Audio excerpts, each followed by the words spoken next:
All right, thank you all.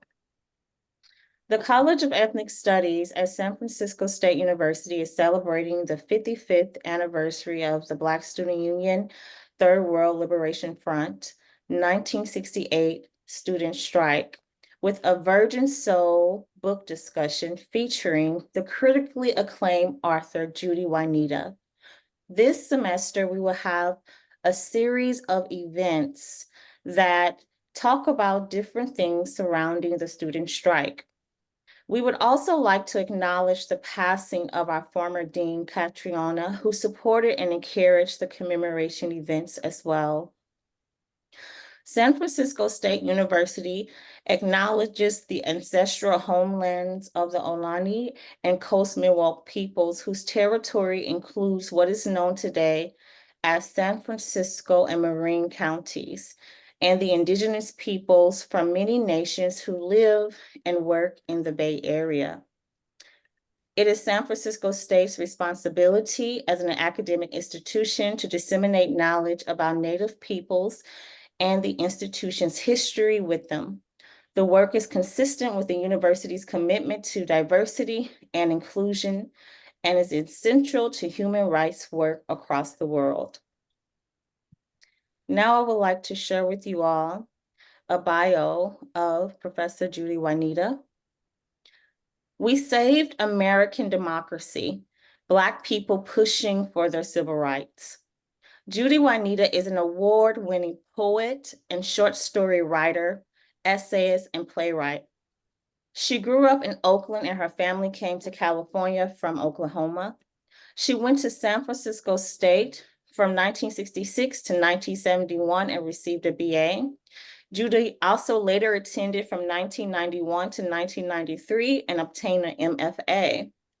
She was an active member of the Black Student Union at San Francisco State University and the Black Panther Party, where she considered herself a worker bee. Some of her tasks included being the editor of the Black Panther Party newspaper and writing for City College newspaper on the Black liberation movements. Judy joined the first Black Studies department in 1969, created at San Francisco State University due to the San Francisco State University 1968 student strike. She was the youngest faculty member, working with others like Dr. Nathan Hare. Some of the courses she taught were journalism and Black psychology. She also taught at Berkeley High and Cal State Hayward. When Judy moved to New Jersey, she taught at Montclair State and was a poet in the schools for the New Jersey State Council on the Arts. Judy is a professor in the Berkeley College Writing Program. She has written multiple books, including Virgin Soul, that documents the stories, protagonists, Janice's participation in the multiple Black radical movements. Let's welcome Judy Juanita. Woo! Yes. Yes, yes, yes.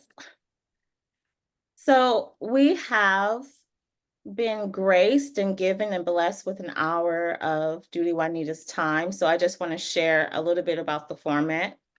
We will begin with Judy reading her choice of her book.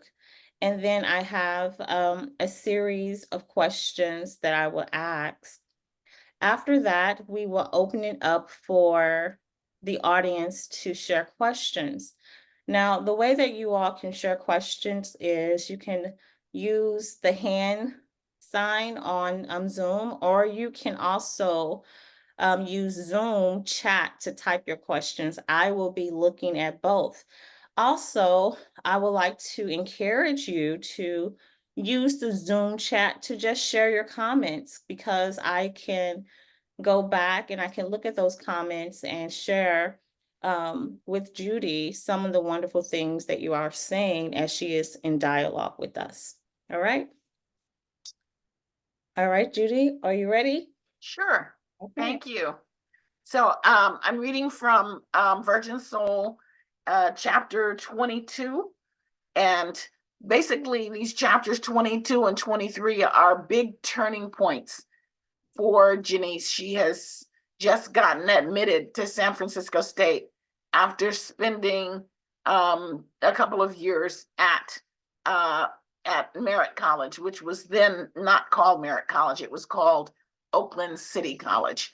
And of course, when she was there, that's where she met Huey Newton and Bobby Seale. She didn't become a radical then. She just wrote about it for the school paper. So here it goes. Allwood, that's her boyfriend, ex-boyfriend. Allwood came back from Caltech the week after I officially got admitted to San Francisco State. I got a jolt when he walked in the front door, but he looked odd. His car coat didn't fit anymore. Allwood, your wrists are sticking out of your coat. Have you grown? I grew almost an inch. In 3 months? I couldn't believe it. Even my shirt size went up half an inch. I still dug him. That hit me. I wasn't expecting old times. We'd only talked on the phone. The soul sister and the intellectual, the two clouds, no longer one behind the other. When he suggested we drive to State so I would know the way, I didn't say I knew it by heart. Before we left, he asked if I had gotten rid of his dashiki. Of course not. Do you still want it? I want to wear it. He put it on in front of me and it felt strange to see his underarm hair and his arms paler than his face. Are you spending a lot of time in the math lab? Like a big dog, he said. He put his car coat over the dashiki. You need to dump your car coat in the Goodwill bin, he said, and just don't forget your sweater. I said, I don't need it. I had on my pink Levi's, my flat rib poor boy top, and my clogs. It's sunny. I would grab my sweater on the way out. It gets cold in Frisco. The ocean. I know the city. It was misting when we came out on the Treasure Island side of the Bay Bridge. We drove past downtown San Francisco and switched freeways after Army Street. When we headed west, we hit the fog. The rusted windshield wiper blades began to squeak against the glass, which ordinarily got on my nerves, but I was all wound up. When I saw the signs pointing us to the zoo and San Francisco State, something started to vibrate in my gut. We rolled through the fog on 19th Avenue alongside a Muni streetcar. My heart jumped in my chest as the campus, my campus, sloped into view. It was deserted, except for a cadre of gray and white seagulls poking through the gust of fog. A marble block stood at the entrance, a message from the ages carved on it. I twisted my neck to read it, rolling down the window, but the cold rushed in. Put your sweater on, G, Allwood said. I yanked it off the back seat and put it on. Were you excited like this when you enrolled at Caltech? Allwood nodded. For a few minutes, we sat in the VW next to the 4-story library. I started babbling and wasn't paying close attention as we started the drive back. Transferring is out there, Allwood said. So much stuff to get straight. He pointed us down the Bayshore Highway toward the San Francisco airport. Where are we going? I asked. To see Betty Shabazz. I didn't know what he was talking about. We're going to see Betty Shabazz at the San Francisco airport. She's the main speaker at the program for Malcolm X tomorrow. She's arriving from back east around 1:30. Betty Shabazz in the flesh? I couldn't believe it. Skipping over some pages so I get it all in. Would she look sorrowful, fierce, happy, proud? I wondered if she'd have on all black. I pictured what she'd worn to Malcolm X's funeral. I pictured the draped black veil on Mrs. Kennedy. I wanted Betty Shabazz's veil to be blacker, heavier, more profound. Malcolm X wasn't in the nation when he died. Had she followed him out, faithful wife? Did she still pray 5 times a day? I thought of how I would look if I joined the nation, wearing those long skirts all day. Janice X. I couldn't picture it. Allwood and I went into the airport terminal. Another brother in a dashiki, squinting at the late afternoon sun, stepped between Allwood and me. I thought he was an African tourist, until I saw him slap Allwood's hand. Escort the sister back to the car, Brother Allwood. I was geared up to see Betty Shabazz, the closest I'd ever get to see Malcolm X, the man himself. She's cool, Allwood told him. No, she's not, the brother said, walking backward. Stuff just went down. The brothers from the Black Panthers in Oakland almost got into it with the pigs. All three of us seemed to be going in different directions. What's happening? I asked. The brother said, the sister should be at home, taking care of her business. He stepped in front of me, blocking me. I walked around him. Sister, I'm sorry, but you're out of line. Allwood turned impatient with the brother, I thought.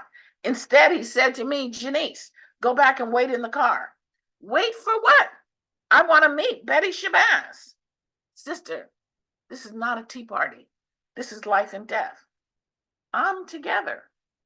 No, you're holding your man up and you're holding me up, and that's reactionary. He patted his side like he had a gun. We're ready to protect the lady. I looked up at Allwood, but he was acting like I was something that had dropped out of his nose. I grabbed hold of his sleeve.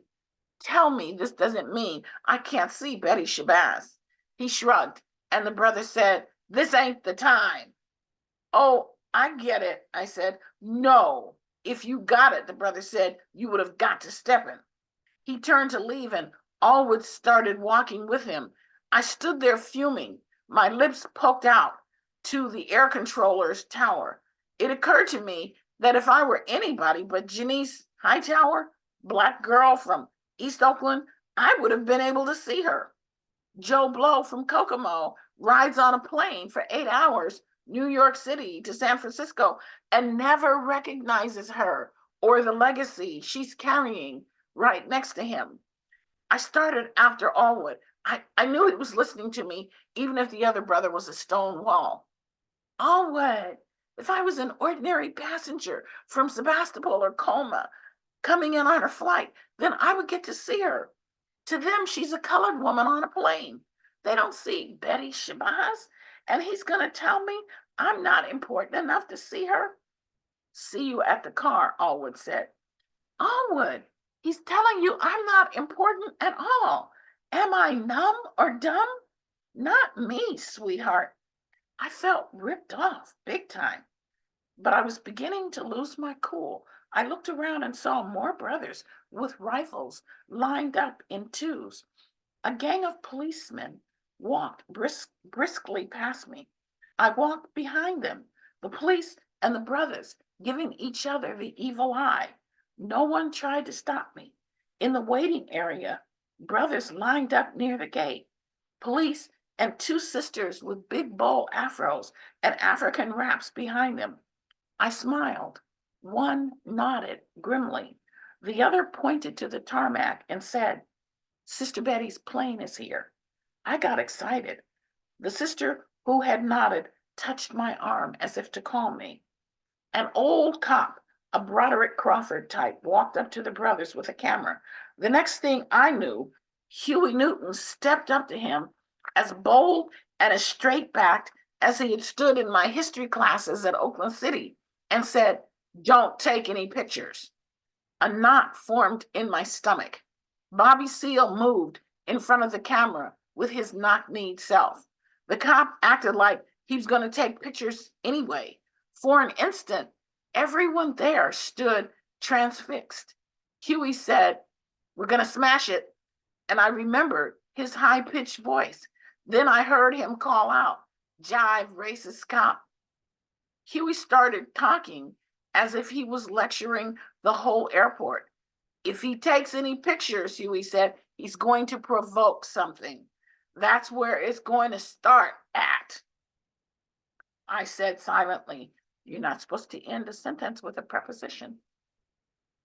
Right now, Huey said with finality.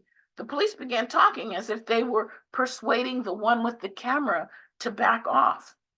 I thought, he can't shoot pictures and people at the same time. I flashed on all the times I had seen boys and men always colored, always in East Oakland, always spread-eagled against patrol cars or wrists manacled in the small of their backs, lying on the ground like trash, never face to face, never. A stealthy calm settled in, like a kind of truce that everyone had agreed to invisibly as the plane taxied in.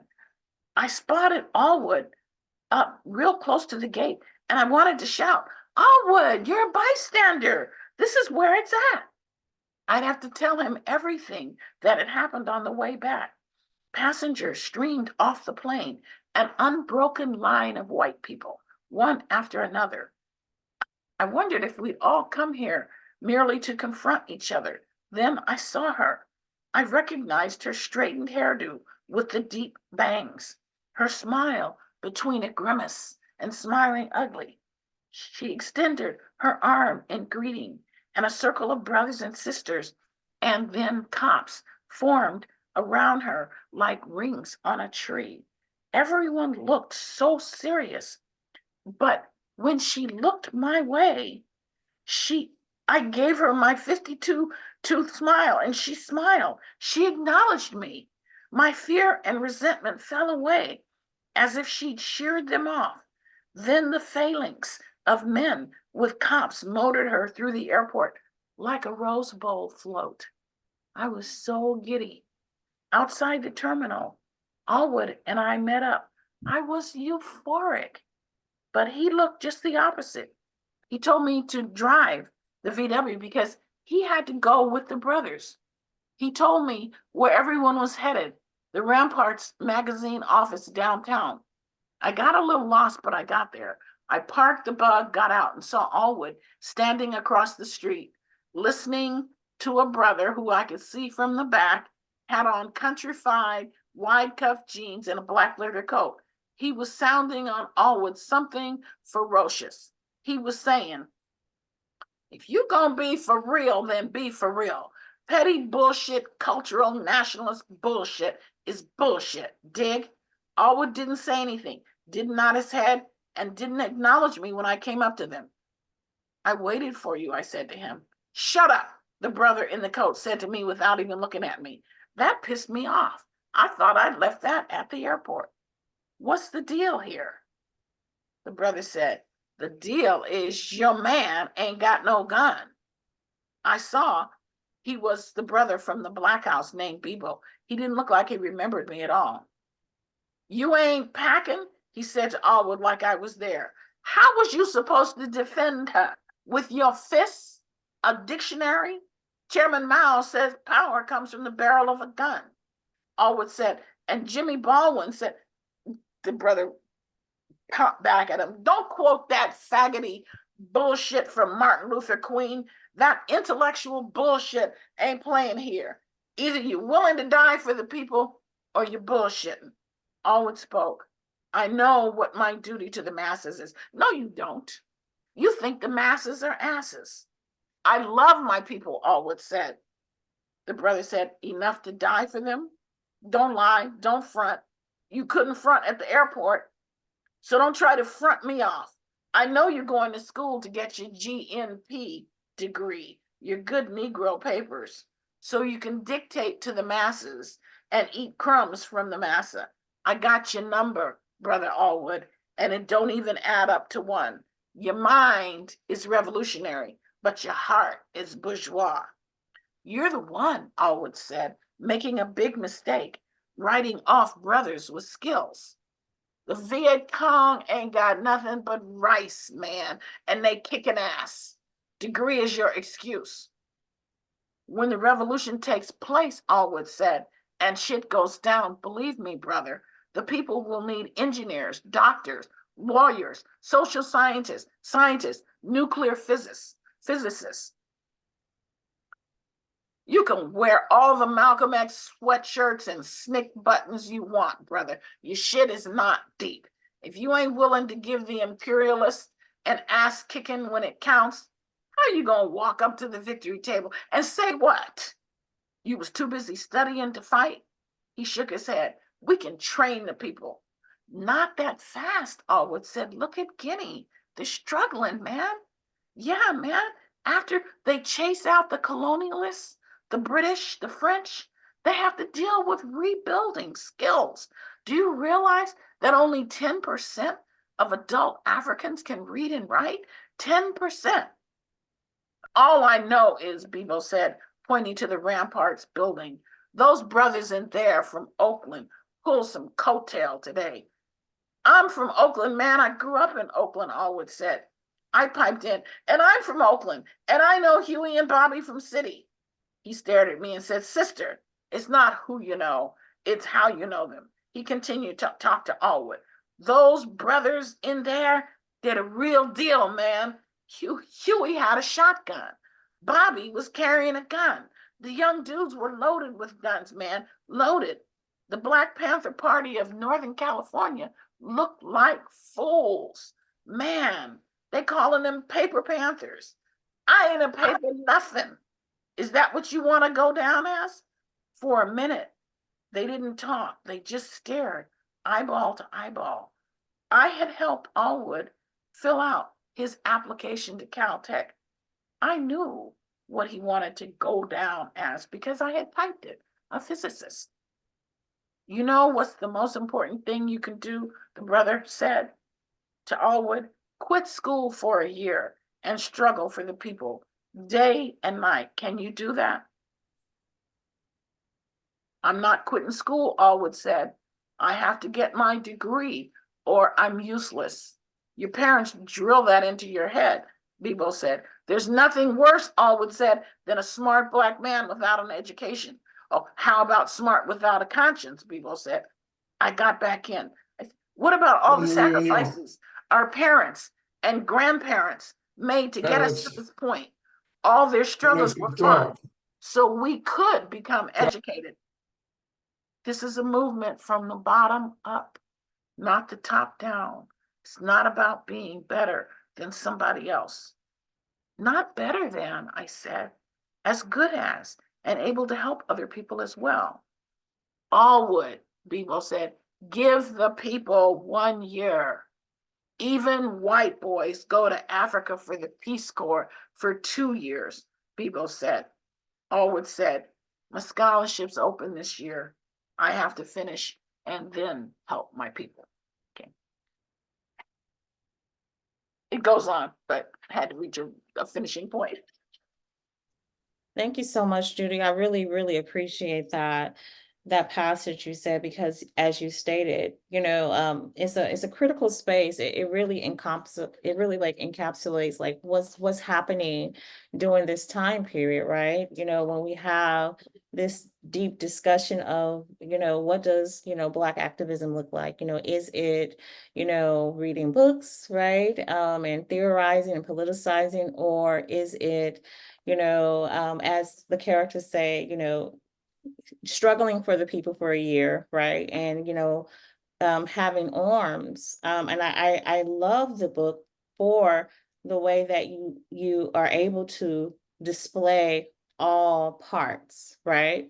And the complexities of it, and the challenges of it, as well as the intersection of race, class, and gender, right? The way that you talked about Betty Shabazz, you say, to them, she's a colored woman on a plane.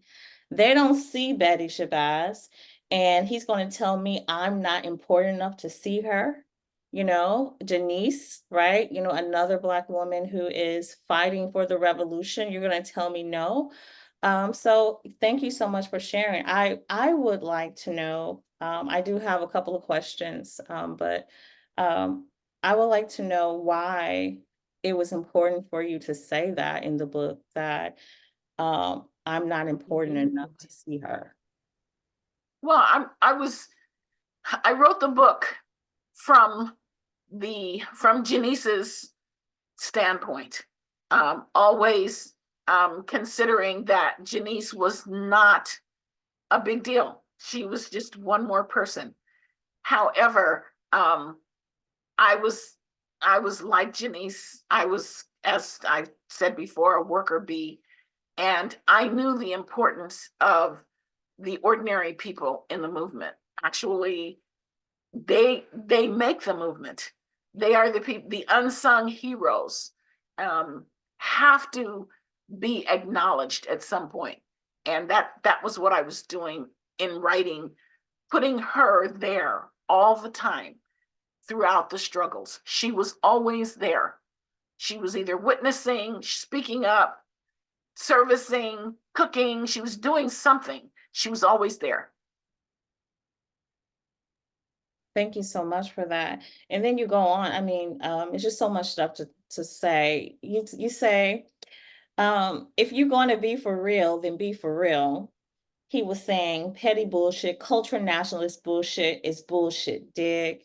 Now, I think of today, Judy, and how we still have these conversations of like, culture nationalist, what is activism and things of that nature. And then you go on and talk about, Jimmy Baldwin, right? And so can you talk to me or talk to us a little bit about those, those divides? Well, I think that I know that the Jimmy Baldwin reference is bringing up the fact that the movement hadn't yet gotten awareness in gay matters. That was to come. But by referring to him as a faggot, that's a derisive term. And it shows that there wasn't that consciousness yet. So my task was to stay firmly within the parameters of 1964 to 1968, which is how I set the book, and not to dress it up. No, because I'm a writer of historical fiction, so I'm going to keep it as accurate as I possibly can. Thank you so much. And so I think this is a really good way to kind of go into the first question, which is some parts of the book align with your own experience as a student in the Bay Area. What were the main social justice movements you were involved in and why? Thank you. Great question. My first entry into social activism was at the San Francisco State tutorial program. I had tutored before and had been even a Sunday school teacher and so forth. So in the work study program for $2 an hour, I went to the tutorial program center on Potrero Hill. And I quickly became the one who ran it. We all did that. We'd get there and, we were the ones in charge. But I didn't know until I got further into it that the students who ran the tutorial program, including Roger Alvarado, whose name I'm sure you all know, had just come back from a freedom summer down south. They had come back from registering Black people to vote in very perilous conditions. Overturned buses, even much worse than just being spat upon. The buses were, people were being killed. It was a bad situation just to be able to get Black people to vote in the South. So those students came back to the campus and they revolutionized the entire campus. The entire campus of San Francisco State was alive with this activist spirit. So that the tutorial program then was alive with the spirit to take students out of San Francisco State, out of the ivory tower, and put us into the inner city and teach students there. And so we did that, and the phrase was each one teach one. So that was my first involvement with a social justice movement.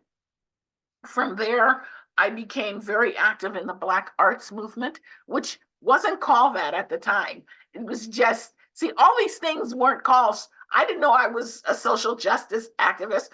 I was just having a great time. I was having the time of my life.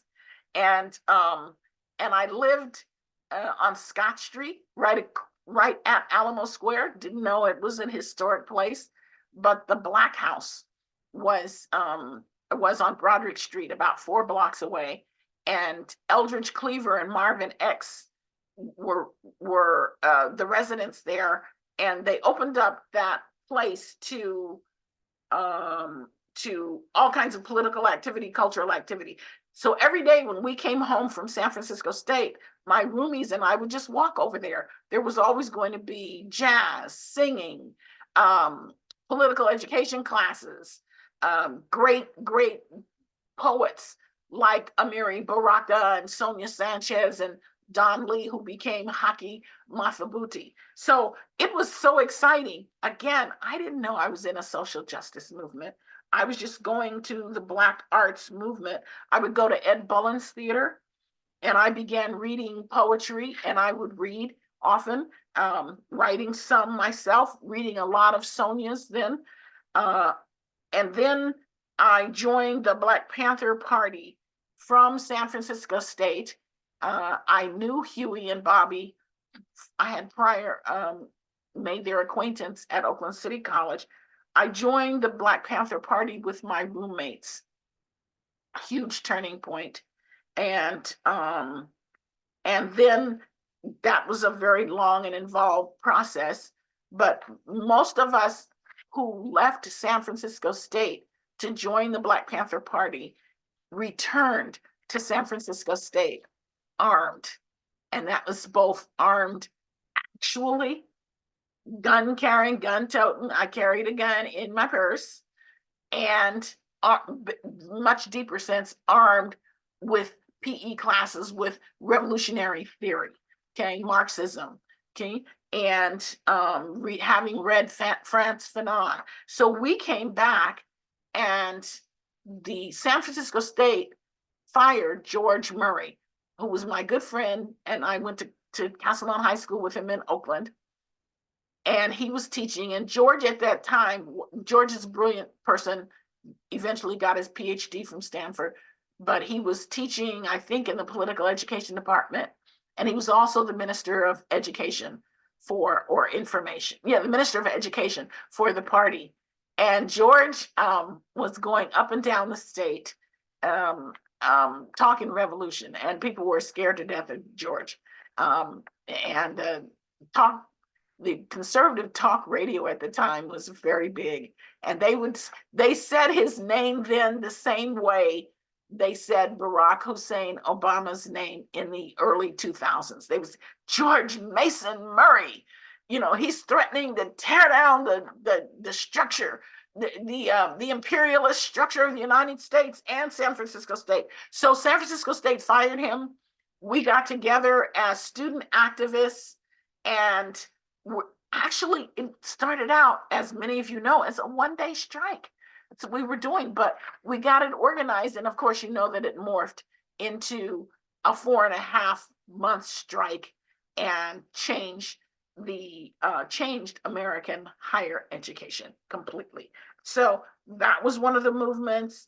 And then during the strike, I was the editor of the strike journal, Black Fire, and also I had been the editor-in-chief of the Black Panther paper.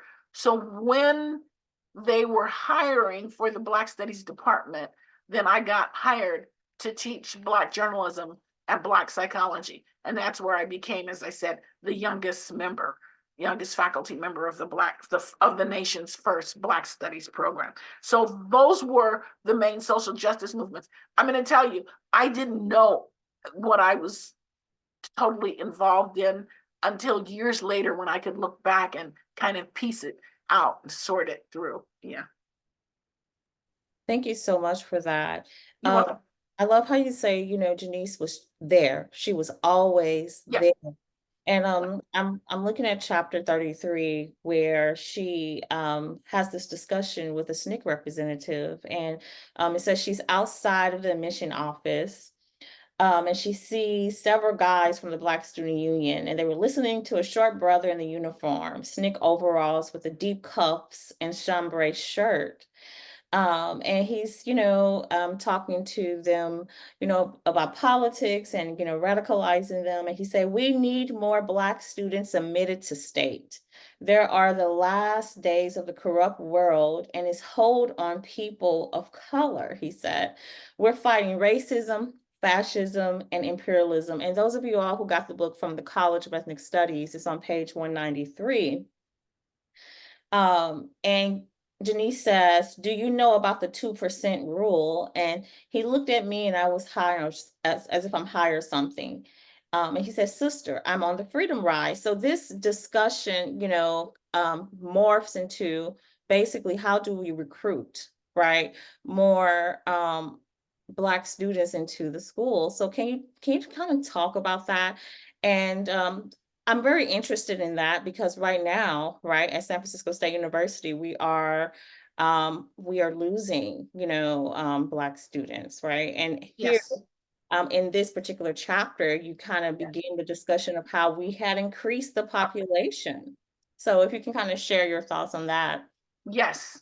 I got a job, works when I first came to San Francisco State and needed to work. I got a job through work study in the admissions office, and that's detailed in Virgin Soul. And I saw then the 2% rule in action.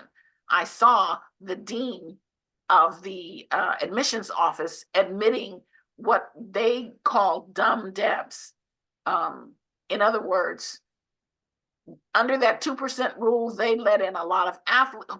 They let in people who couldn't get in otherwise, didn't have the GPA. They let in athletes, they let in friends of friends, that kind of thing. So when we were planning the strike and talking about open enrollment at the chapel across the street, I think I put it in there. Then they said, yeah, we want 40 students, and we want to admit 40 students. And I said, 40 students? And I told them about the 2% rule. And I said, we don't need 40 students, we need 400 students. So I was, clear to make sure that, Janice gets credit for it.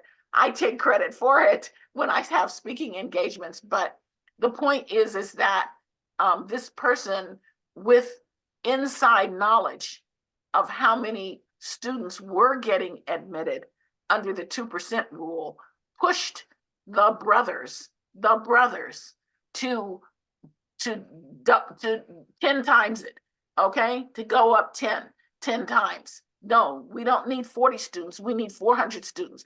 And because we had admitted that many, we had soldiers for the movement on campus, okay? So it was strategic. So that's what people have to understand, is that these movements, they don't spring up overnight, and they take in many people from different directions. So when the strike happened, that's why we had such incredible community support. We had those 400 people, 400 students admitted who had come from, that was before the strike. They were admitted. They had come from all over, Potrero Hill, Fillmore, the dispossessed parts of San Francisco, East Oakland, Palo Alto, so forth. Also, through the tutorial program, which had centers, I think they had between 8 and 10 centers all over the inner city. Then we all had parents who came out and supported us and supported the strike. So the strike wasn't just the students. The strike was community people, politicians like Ron Dellums, and lots of other people there. So that was, and the purpose of Black Studies originally was to have people study their true history and then go back to their communities with a heightened consciousness. So all this is abbreviated, and you know that because you know it takes much longer to understand the history of a movement. Thank you so much. I love the fact that you emphasize this community partnership, that when we're talking about social movements, it doesn't happen in like a isolate. And so you have, Yes. you know, the students at the university working with community members, working with the Black Panther Party, working with the Black Student Union, and all of them coming together, right, to create, right, led by the Black Student Union, this student strike that changes higher education Yes. forever. Yes. And there are contradictions all along the way, which is why the brother named Bebo calls out Allwood for being an intellectual. Well, those kinds of conversations need to go on all over the place. And they did. And I was shocked that many of them, you know, I mean, come on, I was 20 and 21 years old, but you know, I was there, and for some reason I have an incredible memory, you know. But it was aided by research, which I think is your next question. Thank you so much. I did see a comment in the chat that I just wanted to reference quickly. It says, so now there is how many? I think you're referring to Black students on campus. I just wanted to, if you can confirm that. And if that is what you're referring to, I would say that Yes. yes, Yes. has significantly decreased, right? And not just at San Francisco State University, but, you know, in San Francisco, you know, in general, the population has decreased. So, yes. Mm-hmm. Aluta continua. Yep. So we're going to go to the next question. I also have some passages that were really like, ooh, but I'm going to the next question. You are a living history. Your stories are full of knowledge and wisdom. What were additional research strategy you used to build the content in your book? As you mentioned, this is a historical fiction. Yeah, I used two archives primarily. One was at Merritt College, and one was at Stanford University. A school nurse at Oakland City College who had a special interest in all of the radical activities kept all the flyers, all the programs, all the school information, the school, all the newspaper coverage and all the student paper coverage. She kept all of it, and she was there for over 30, maybe 40 years. So when she retired, she just donated the boxes of information to the Merritt College Library. Okay, so I found out about the archive and I went up there. And that was my first introduction to archivists and archival material. It was a mess. It wasn't sorted out. It wasn't cataloged. It was just, she was retiring. She had put it all in a few boxes and left it there. And that's what I told Kathleen. Kathleen Cleaver was doing research too, a couple of years later. But I went there, through all the dust and whatever, and I sorted it out and I made print copies of everything that I needed to have. So then, probably within a few years, I went over to Stanford, and David Hilliard and Frederica Newton had just sold Huey's archives to Stanford. I don't know what they got. I'm sure it was like 100,000 or whatever. But it was, even though, of course, Huey was by then, an iconic figure and had died. It was the same situation, I was like, oh, they didn't sort this out yet, because I got there right after they had contributed it. So again, and Stanford was very, very different. It was almost treated like classified documents, and I had to, go through a process and get screened to go in there and look at them. But they were extremely valuable And one of the most valuable things for the narrative of Virgin Soul is that I saw where Huey and I had graduated from Merritt College on the same night. His certificate was there, and I looked at it and I said, he graduated the same night that I graduated, you know, because it was a special graduation held in the spring. So everyone who had graduated earlier, like I had graduated from the fall semester of '66, and he was there. And so I constructed a whole narrative about that, you know. So it was very, very, very enriching. I also used the Oakland Public Library, and particularly the Oakland History Room. Oakland Public Librarians were very key they've been very key in all of my writing because I write so much about Oakland. So, you know, so those were the primary ones, yes. And then there, by this time, there had come about a whole dozens of books about the Black Panther Party. And so I had those. I had them. I still have them.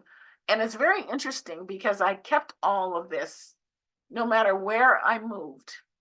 And it was very valuable when it came time for the lawyers at the legal team at Viking to vet the book. I had everything there that I had used.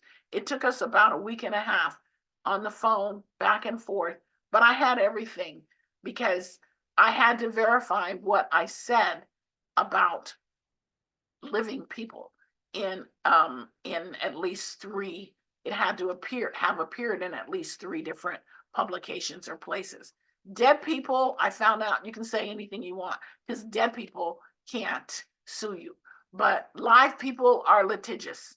So my research methods paid off, and there actually quite a bit of it is still there in my hall closet. Thank you so much. It sounds like you have an archive in your, yes. Yeah, I sent much of it. I actually am archived at the Duke University John Hope Franklin. It's a long title, interdisciplinary study. But when I went there to speak at Duke University, the curator, a young Black man, asked me to store my work there alongside the SNCC activists from the '60s. So eventually I did it. But I tell you, it took me 2 years to sit down and go through all of my stuff and mail it out to them box by box, because I was not going to send my stuff to them and it was just in a flurry. It was just in a mess. No, I archived it carefully so that they could put it together. And so they have all my stuff from 1967 through 2015. I think that's 2016. It's when they asked me to do it. Yeah. Thank you so much. And I will even say that Virgin Soul is its own archive as well, because of all the historical references that you make, that it could be used, you know, in so many type of ways. So thank you so much for that.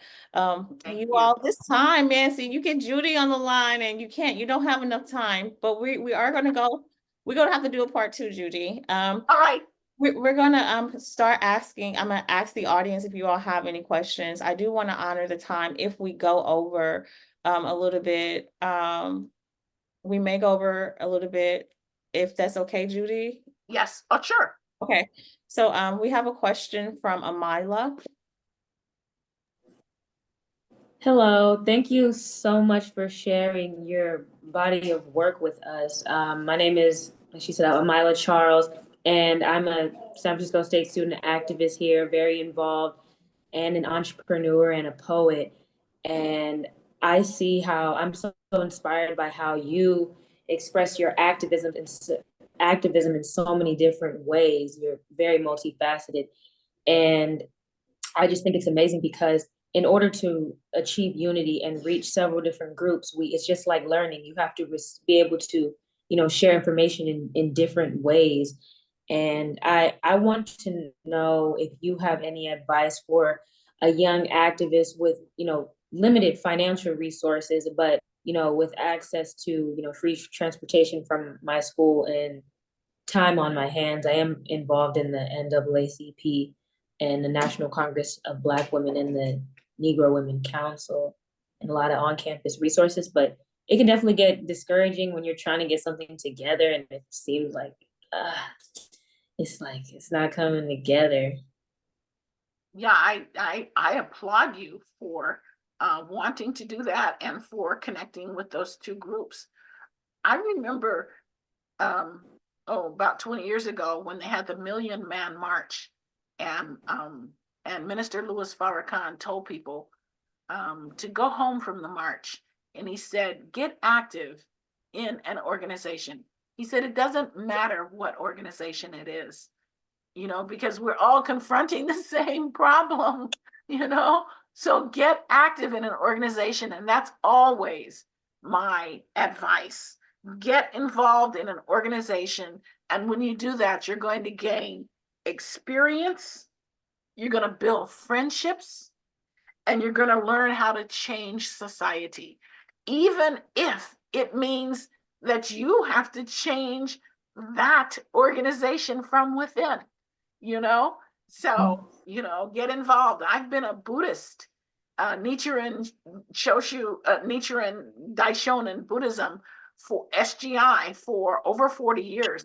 And believe me, within that organization, I've been an activist.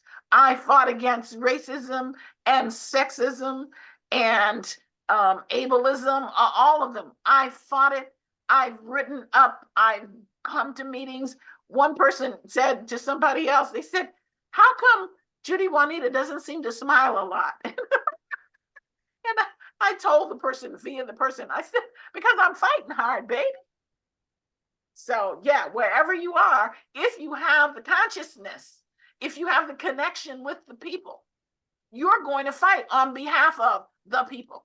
If you don't have consciousness, if you haven't read, if you haven't studied historical movements, then you're not going to be able to sustain your movement. So you've got to study and fight.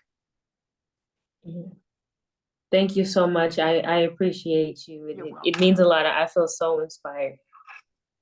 Thank you. So, Judy, we have a question in the chat from Arnaldo. He said, how big was activism during the time that you attended San Francisco State? And Arnaldo, I don't know if you wanted to say more about that. I don't know if it's like compared to today or just in general. I would say both today and in comparison to at that time as well. Everybody was pulled into something. It was as we say now, that phrase, have you heard it? It's on and popping. The people would ask my parents, well, how's Judy? And they said, oh, we don't know until we turn on the 6 o'clock news. But that was a joke. But Eyewitness News was camped out at San Francisco State. San Francisco State was the place in the whole nation. Okay, so this could be an ordinary day at San Francisco State. Instead of, and I've gone to speak at many colleges and see the booths with people selling earrings or different things. No, those booths at San Francisco State were all Students for a Democratic Society, Sexual Freedom League, just go down the line, SDS, all the radical left organizations, the Black organizations. Everybody would be on campus with flyers, with little card tables set up. And we had not changed the curriculum yet. The curriculum was still about dead white men. So academic school was not interesting. We were in that commons, we were in the streets protesting. So like one day, my roommate was from Davenport, Iowa, and her best friend from Davenport came out to visit her. And We brought her to campus with us. Well, the Sexual Freedom League had decided to have a nude in. So we had all kinds of be-ins, sit-ins, walk-in, whatever. So theirs was a nude in. And Jefferson Pollack, I can't remember his Poland, I think, he stripped down nude in front of everyone. And the cameras were there. And there was my friend's, best friend from Iowa, like her eyes popped wide open. She couldn't believe it. But for us, it was just another day. It was so exciting. It was so much fun because you have to remember all of these movements were converging and developing. The anti-war movement was very strong. We hadn't yet ended the war in Vietnam. The women's movement was growing. Okay. The Black Student Union was always doing something. So their protest was in the air. The civil rights movement was still strong. Every single summer, urban cities were going up in flames. So urban conflagration was the name of the game. And when I say going up in flames, I mean these riots were lasting 8, 9, and 10 days, with dozens of people being killed. So it was just, and also we had this onus of the bomb, and both presidents of Russia and the United States, they could put their finger on the red button and blow away the whole world. So all of this was going on. The sexual revolution was going on. Birth control pills were just coming out and being made available in 1966. So that meant for the first time in history, women could make decisions about their sexual activity. Whereas before then, to be frank, if you fuck somebody and you got pregnant, your parents could force you to marry him. Whether you loved him or not, didn't make any difference. Whereas once the pill came along, then women, I don't feel like marrying you. I'll get rid of this baby, And I'm not saying that it was all that simple, because we're here. I'm compressing, an incredible period into a few sentences, but their freedom was in the air. Freedom was in the air. If you were not participating in it, if you were, you just were missing out on the big ride. I went to a reunion, just a kind of a real casual reunion of about 10 of us. And one of the women who was there had been very conservative at the time, a Black woman, and she had remained conservative, gone up out of state, worked at a civil servant job. And she kind of bragged about it and said, well, I never got involved in any of that. And I just thought to myself, well, sweetie, you just missed the ride of your life. Does that answer it, Arnaldo? It was huge. Yes, fun. it does, and some. Okay.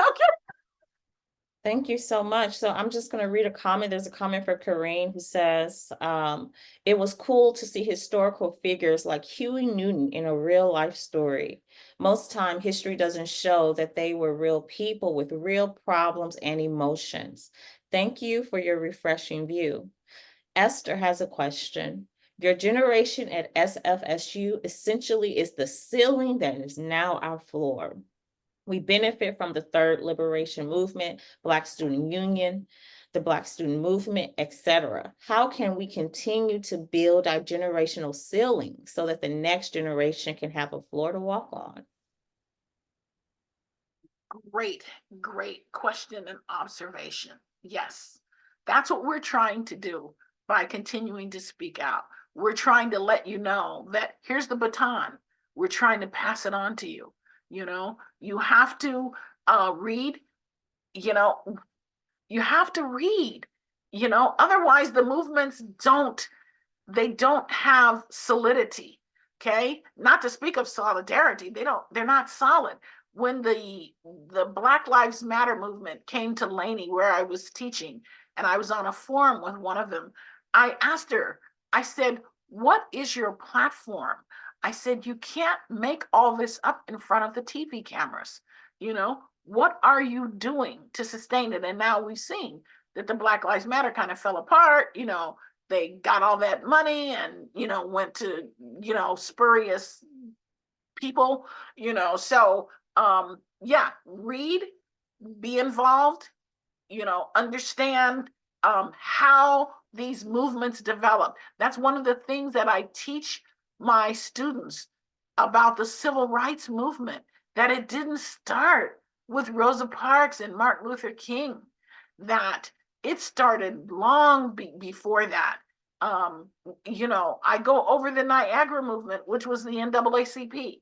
I go over the debate between Booker T. Washington and W.E.B. Du Bois, you know, about what to do about, quote, the problem, which was, the problem was all of these Black people who were emancipated after the Civil War, but without property, without skills, you know, and by 1900, then they were still the problem because Booker T and W. Du Bois had to debate it. So we have to have an understanding of the history of struggle and understand that we're part of a continuum.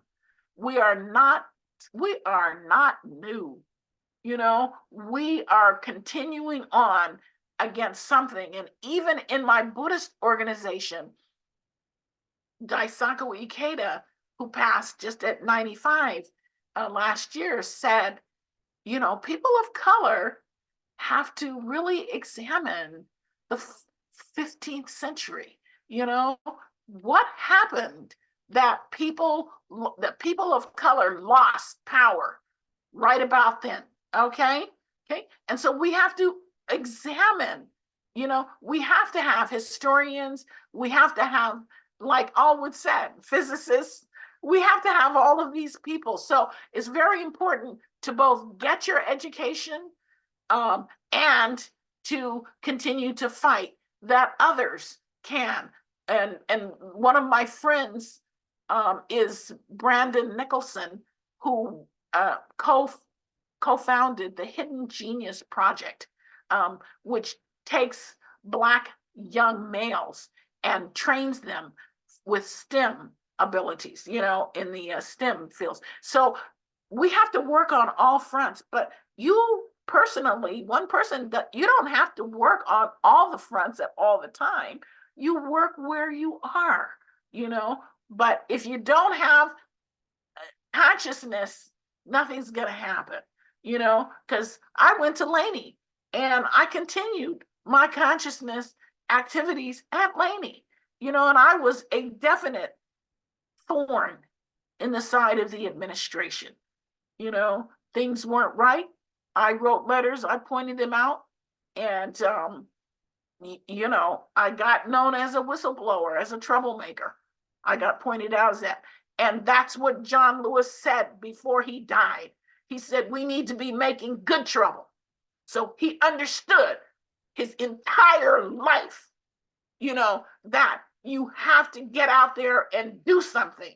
You can't just sit and binge watch TV. And I have binge watched, I know, you know, I binge watched Mr. and Mrs. Smith, you know, because I was looking at Donald Glover and seeing how his career is progressing, you know.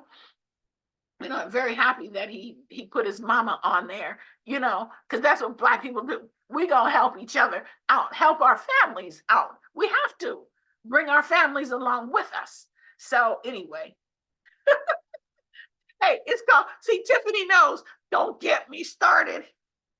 I'm just like part two gonna come. You know, you're gonna have to get another email from me, a call. Harry? Hi, good morning. I did have a question and just want to thank you for your time and coming out here and speaking with us. My question for you, ma'am, is in a 2016 interview, you stated that in the US, there's some sort of alchemy between police power and racism. And my question to you is, how has a manifestation of this alchemy changed from the 1960s to today's society? How do we still see that in today's society? Thank you so much for reading up on that. It's deepened. It's deepened. Okay. Ahmaud Arbery, the one who was killed in outside of Atlanta, you know, remember he was jogging and he's jogging through the neighborhood and through a suburban neighborhood, and they said he would go and look at, you know, a house that was being built, and they targeted him. They knew he had been doing that. um you know, you can't pay attention. You have to dig deeper than the newspaper, okay? Because they're only going to tell you so much. You know, that's why I love the internet. You're getting more information. But the man who was photographing him as he jogged, you know, as he was they were getting ready to kill him, he was, according to many sources, he was filming him for what they call, I don't know, assassination porn, or, you know, in other words, he was filming, quote, a nigga being killed so they could look at that, you know, and get off on it. That's no different from postcards that they kept during lynching, when they would have the lynching parties, and they would you know, bring their children to watch Black people being strung up. It's no different. The problem remains. The problem remains, and it's deepened with technology. But also with technology, we can fight back deeper, because if George Floyd had not been photographed, had not been filmed for that 9 minutes, then the nation would not have erupted in protest.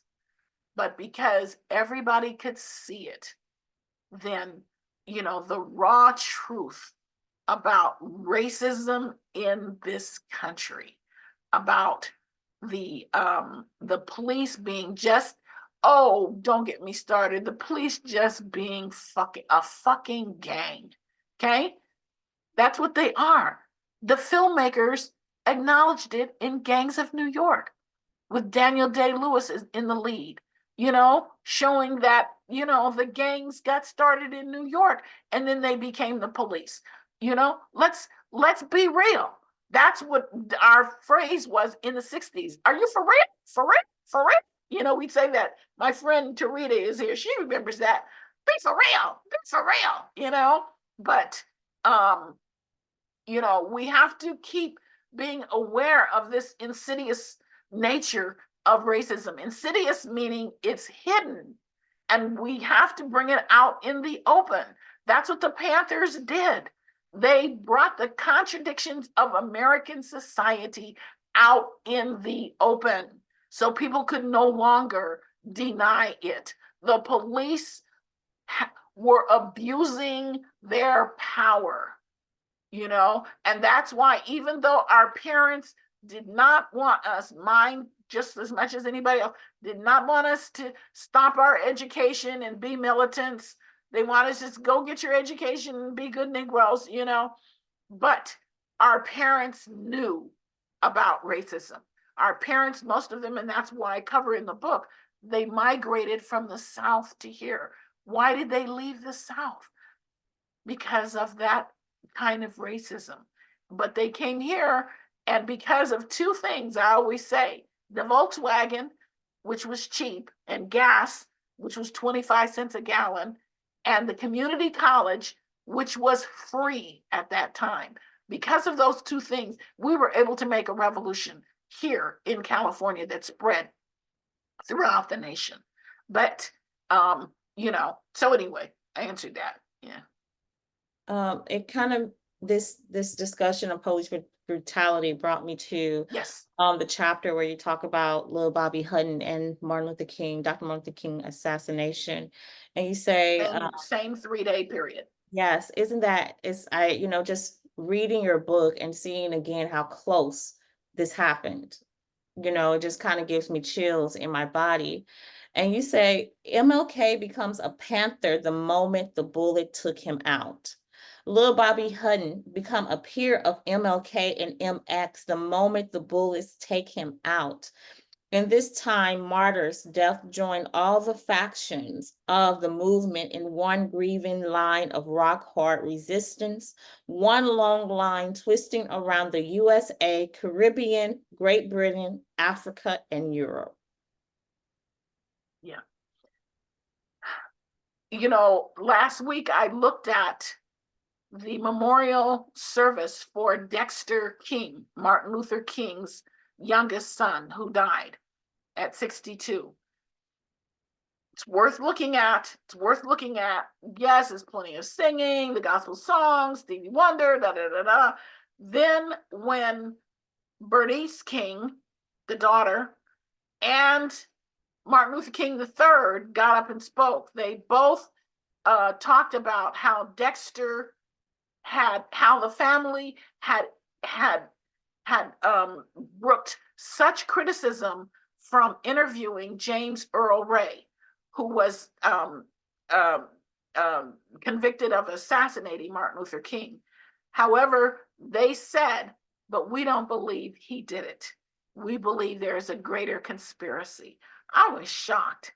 And they said, and we, what else did they say? And Bernice King said, yes, we've had all these tragic deaths, but we know that some of them, they were caused by this conspiracy, including our grandmother who was shot and killed in church. So, you know, whether you're middle class, bourgeoisie, you know, some people could claim that the Kings are the middle class bourgeoisie. Yes, it doesn't matter when you realize that the government, people of color with power are a threat, And as J. Edgar Hoover said, in destroying the Breakfast for Children program, they actually would come in cities and urinate on the food, the FBI agents, okay, and cause the party to lose its health certificates to open up these Breakfast for Children programs, because FBI Director Edgar Hoover said the Panthers were the greatest threat to internal security in the United States, and that the Breakfast for Children program was the worst example of it. He said, because why? Because they were convincing middle-class Blacks and ordinary white people to join their cause. So, you know, you got to study your history, folks. If you don't study your history, you don't understand that this movement saved democracy. The movement in the 60s, all of the movements which proliferated after, saved democracy for another 50 years. Then George Floyd came along, and now there's a chance for it to be saved again, because democracy is still an experiment. It's still an experiment. Okay, so we have a lot of work to do. You know, we're on the way out, no matter how much longer we live. You know, I'm 77. Elaine Brown is 80. I was just looking at that the other day. You know, we're on the way out. We're trying to pass the baton on. We have passed the baton on. You know, we're cheering you on. But there's something that Angela Davis said at a meeting or whatever at Laney. She said, you know, we've aged out. We've aged out. You know, and I just thought that was so great. You know, she was acknowledging, come on, you know, we can't all be there. You guys have the young bodies. We were young. We were 18, we were teenagers and early 20s when we did this movement, when we did that movement. That's the best time. Why? Because when you're young, you will give 100%, just because that's the nature of youth, you know, and you have 100% of your body and your energy to give. So The comment is on fire. Tarita says there is yet another round to reveal. So, you know, again, just some more signs of this conversation having to continue. I did want to say, is there any like a last question or comment before we wrap it up? I just wanted to give anyone an opportunity to make a comment or make a final question. All right, Amila.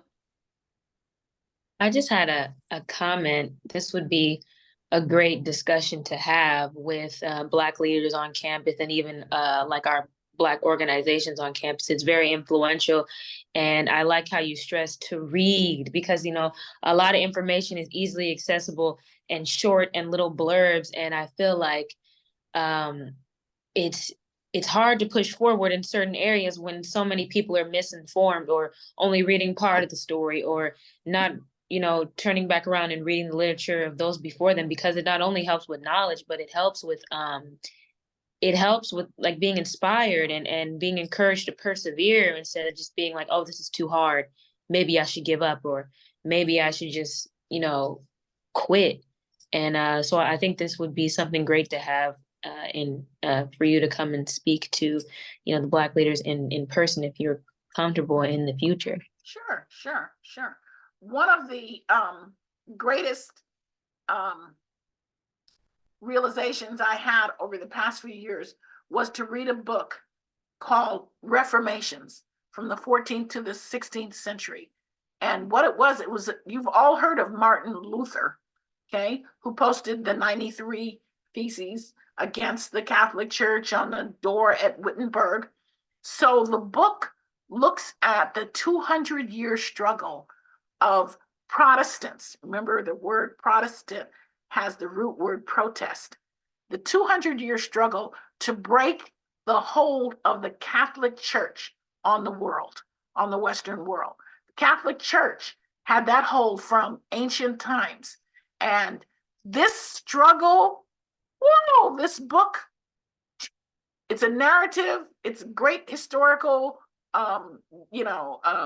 it's great history, but that struggle was bloody. I mean, they gouged people's eyes out, hang them from towers. It was incredible. Why? Because they were breaking the influence of a major world religion on that was holding nations, people, kings, so forth, captive. Okay, and they were doing it with superstition. So then, of course, along came science and technology. So science is sometimes often our friend, you know, as Tarita, our scientist, knows. So yeah, but I was enthralled by that book. And when I saw it took them 200 years. 200 years means basically, if we say a generation is 20 years, you know, then that's 20, that's 10 generations. That takes it took 10 generations to break that hold. Okay. Yeah, it takes, and I always point out that look at our people who were enslaved, who fought on and on. Everybody couldn't go with Harriet Tubman to leave. Many of them had to stay on the plantations and take care of the babies and do other things. They were old. They were too old to go in those woods. That's what I'm talking about with age now. Too old to go in those woods and escape up north. However, they had the view, they had the vision that one day we'd be free. Well, Obama was elected president 140 years after the Emancipation Proclamation. That's 7 generations. Took 7 generations to do that. And I'm not an Obama huge person because I feel, as many do, that Obama was a centrist, but the symbolic importance of a Black president remains highly important. And the fact that Black people coalesced and 96% of the Black vote went to Obama the first election, and 92% went the second election. That proves that it wasn't about Obama. It was about Black people could be organized. And we saw the Black sorors organized and worked to get Biden in, okay? Because he put the Black vice president, in a woman, bestowed it on a woman. So we still have Black power. It's there, Black power, it's there, And why do I emphasize Black? And I'm very much an internationalist and so forth, but we're at the bottom of every problem in society. We're suffering the most. So we have to pay attention to how we can overcome that. Thank you so much, Judy. I appreciate it. And I feel that the students Thank you, Amila. on this conversation are really eager for more. However, we have time. We don't have a lot of time. So I want to wrap it up with the last question, which is, what are you working on now? And what are your last comments you would like to share with the audience? Okay, so this is a book that I just finished, and we're putting it out, and it's called Drama, Plays Straight Out of Oakland, and it has a collection of my plays in it. And we're still, my publishers, Equidistance Press, small press in Oakland. We're still working on tying up the loose ends with that. And yeah. Oh, okay. Here's one thing, get a book on the history of all of what we've talked about. Get one book, something, it's of your choice. That's what I always tell students to do. Go to the public library, check out 5 or 6 books. Doesn't mean you're going to read them all, but one of them is going to be the one that gets you reading, because we have to get people back to finding out this information that's in books. So do that. Get your read on. Thank you so much, Judy Juanita, for your time. We truly appreciate it. Thank you, everyone, for coming on a Saturday morning to listen to this wonderful knowledge and wisdom. And I will continue to keep you all posted with upcoming commemoration activities. Thank you all. Thank you. Wonderful Saturday. It's beautiful Bye-bye. outside. Thank you. Bye. Take care. Thank you. Thank you very much. Okay.